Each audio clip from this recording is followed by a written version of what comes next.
ধন্যবাদ। এসএসসি নবম এবং দশম অথবা অষ্টম শ্রেণীতে যারা আছো সকলের জন্য কিন্তু উৎপাদকে বিশ্লেষণ করা বোর্ডে দেওয়া আছে। দেখো 45 a⁴ মাইনাস 5 a⁴ x⁴।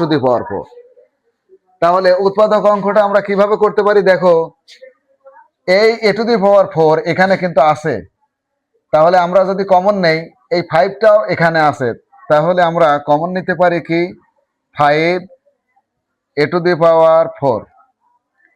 তাহলে এখানে থাকে কি, এই 5 দিয়ে 45কে ভাগ করলে কত হয়? 9। তাহলে 9 a⁴ এখানে আছে কত? 8। তাহলে 4টে থেকে যায় এই মাইনাস 5 তো চলেই গেল, কমন নিছি, a⁴ নাই, তাহলে x⁴। এইটাকে এখন আমরা আবার সূত্রে ফেলতে পারি কিভাবে? 3a² whole square minus x² whole square.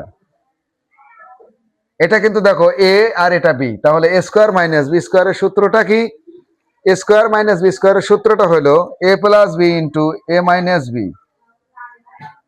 এই তাহলে কি 3a² মাইনাস x², অর্থাৎ a মাইনাস বি লিখলাম, আগে প্লাস লিখে দেই, অসুবিধা নাই। তাহলে a plus b into a minus b, 3a² minus x²। এইটা কিন্তু এই উৎপাদকের অ্যান্সার।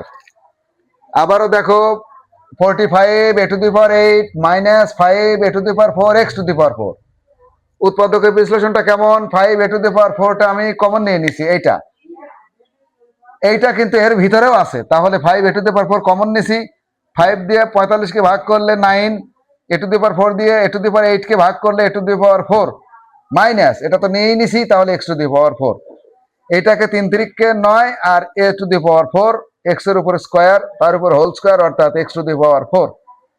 এইটুক এখন a, তাহলে a minus b into a plus b, অর্থাৎ এটা a এটা b, তাহলে a² মাইনাস b²।